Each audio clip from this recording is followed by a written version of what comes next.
नमस्कार, आप सभी का स्वागत है हमारे चैनल पर। आप देख रहे हैं खबरें फटाफट।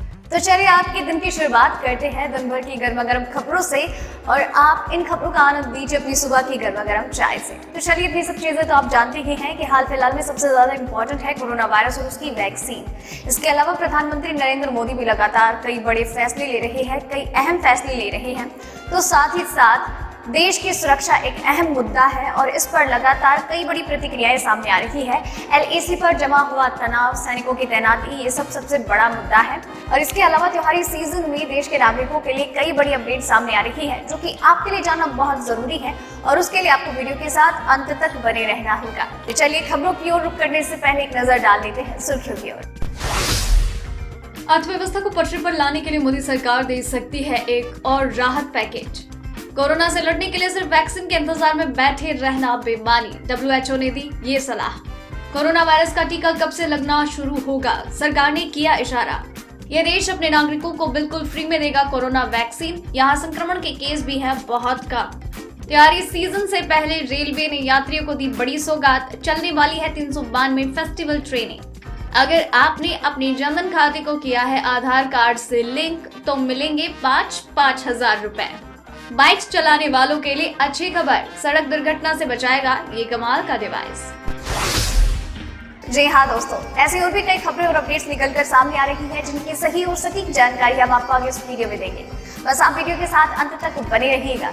और साथ ही आपसे एक छोटी सी रिक्वेस्ट है, इस वीडियो को बनाने में मुझे बहुत मेहनत लगती है और आप उतनी ही मेहनत, प्यार और सब्र के साथ इस वीडियो को एंड तक देखते हैं और आप हमें भरपूर प्यार देते हैं। हम उसका तहे दिल से शुक्रिया अदा करते हैं। बस आप अपना ये प्यार और सपोर्ट हमारे साथ यूं ही बरकरार रखिए और हम इससे इतने मोटिवेट होते हैं कि हम आपके लिए और बेहतर काम करते रहेंगे। बस उसके साथ ही आप जब ये वीडियोस देखते हैं तो आपके मन में जो भी विचार हो हमसे ज़रूर साझा कीजिए और हम आपके विचारों को जानेंगे और उसके लिए हम आगे काम ही करेंगे। तो चलिए ज़्यादा वक्त बर्बाद नहीं करते हैं, खबरों की ओर रुख करते हैं।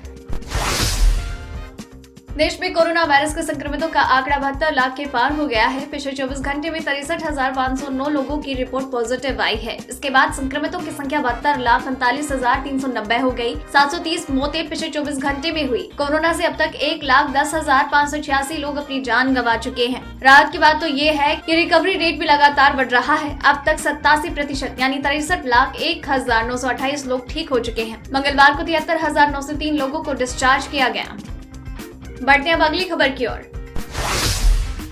केंद्र सरकार ने संकेत दिया है कि अर्थव्यवस्था को सही गति देने के लिए एक और राहत पैकेज दिया जा सकता है। गौरतलब है कि पीएम नरेंद्र मोदी के आत्मनिर्भर भारत पैकेज को विपक्षी दल और कई अर्थशास्त्री अप्रभावी बता रहे हैं। इसके बावजूद सरकार एक और राहत पैकेज देने का संकेत दे रही है। सूत्रों के अनुसार इस बार वित्त मंत्रालय एक बार फिर से अर्थव्यवस्था में मांग बढ़ाने पर जोर दे सकता है। इस सोमवार को ही वित्त मंत्री निर्मला सीतारमण ने अर्थव्यवस्था में मांग बढ़ाने के लिए 4 प्रमुख ऐलान किए थे। इनमें सरकारी कर्मचारियों को LTC, कैश वाउचर और फेस्टिवल एडवांस देने, राज्यों को 50 साल तक बिना ब्याज के कर्ज और केंद्र सरकार द्वारा 25,000 करोड़ का अतिरिक्त पूंजीगत व्यय। वित्त मंत्री ने बताया कि इन कदमों से अर्थव्यवस्था में करीब 73,000 करोड़ रुपए की मांग पैदा होगी।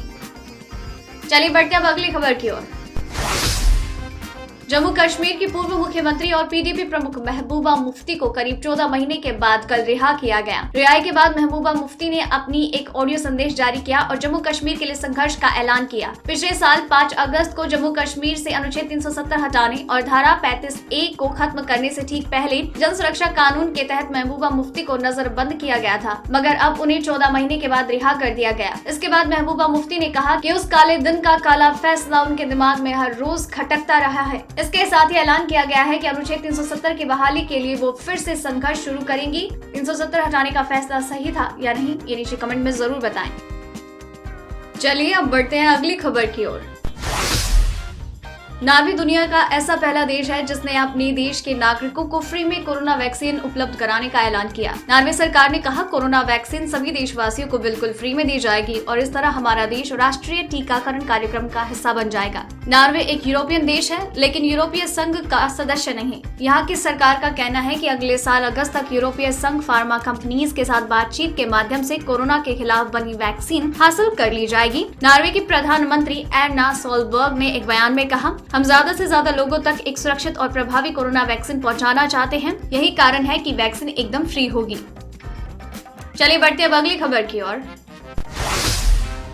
ऑक्सफोर्ड एस्ट्राजेनेका की बनाई गई कोरोना वैक्सीन कोविशील्ड उम्मीद से पहले उपलब्ध हो सकती है। उसके फेज 3 ट्रायल के नतीजे नवंबर तक आ सकते हैं। नीति आयोग के सदस्य डॉक्टर वी के पॉल ने कहा कि सभी वैक्सीन कैंडिडेट्स का ट्रायल ठीक चल रहा है। भारत बायोटेक और कैडिला हेल्थकेयर जिन वैक्सीन का फेज 2 ट्रायल कर रहे हैं, उसके नतीजे नवम्बर की शुरुआत तक आ सकते हैं। उसके बाद इन स्वदेशी टीकों के फेज 3 ट्रायल की रणनीति तैयार होगी। कोविशील्ड के नतीजे अगर नवंबर के आखिर तक आ जाते हैं और वो उम्मीदों पर खरे उतरते हैं तो उन्हें अगले साल से टीके लगाने का काम शुरू हो सकता है। भारत सरकार ने ये भी कहा है कि वो एक वैक्सीन के भरोसे नहीं है और कई वैक्सीन कैंडिडेट्स हासिल करने की कोशिश होगी।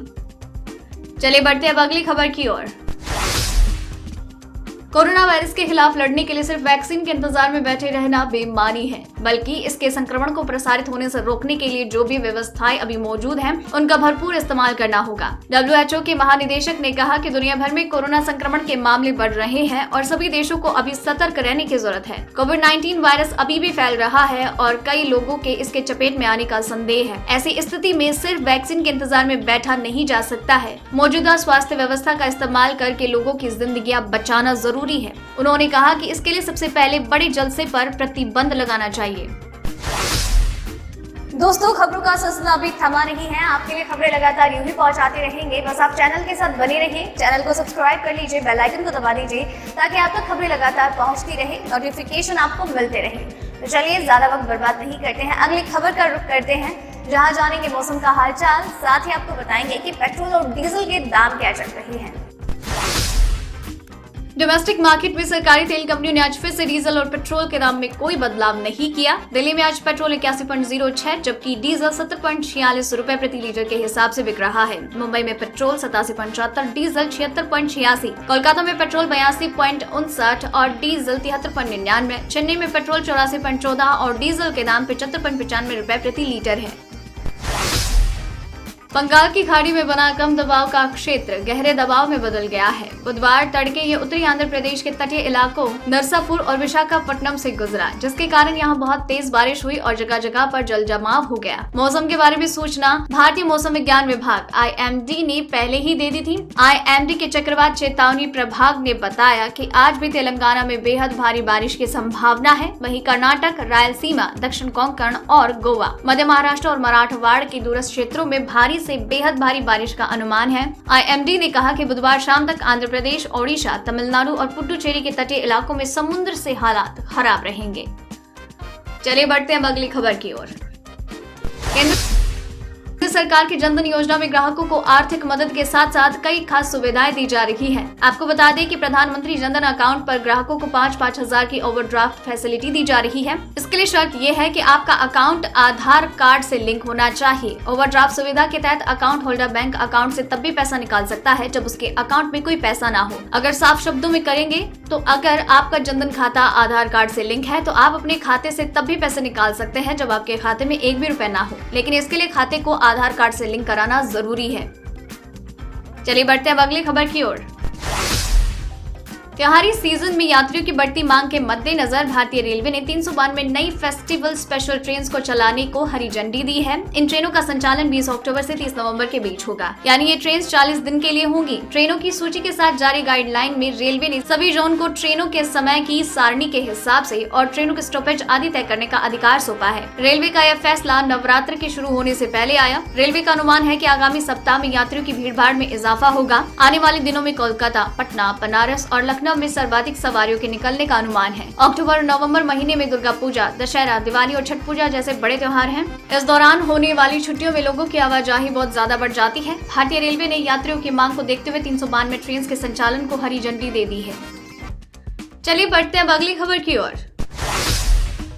ऑस्ट्रिया की स्टार्टअप सॉफ्टवेयर कंपनी मोटोबिट ने बढ़ती सड़क दुर्घटनाओं को देखते हुए कमाल का डिवाइस तैयार किया है। ये डिवाइस खासतौर पर मोटरसाइकिल चलाने वालों के लिए है। ये डिवाइस कंपनी के जरिए व्हीकल ड्राइव करने वाले व्यक्ति से ऑन रोड कम्युनिकेट करेगा। डिवाइस की मदद से चालकों का ध्यान सड़क और वाहन की गति पर होगा। इस डिवाइस का नाम सेंटिनल रखा गया है। फिलहाल इस डिवाइस को क्राउड फंडिंग वेबसाइट पर $128 में बुक किया जा सकता है। सेंटिनल को मोटरसाइकिल चालक ब्लूटूथ के जरिए अपने स्मार्टफोन से भी कनेक्ट कर सकते हैं। ये डिवाइस सड़क पर मोटरसाइकिल चलाते समय चालक को खतरे से सचेत करता रहता है। मोटरसाइकिल चालक सेंटिनल को अपनी कलाई या बेल्ट में फिट कर सकते हैं।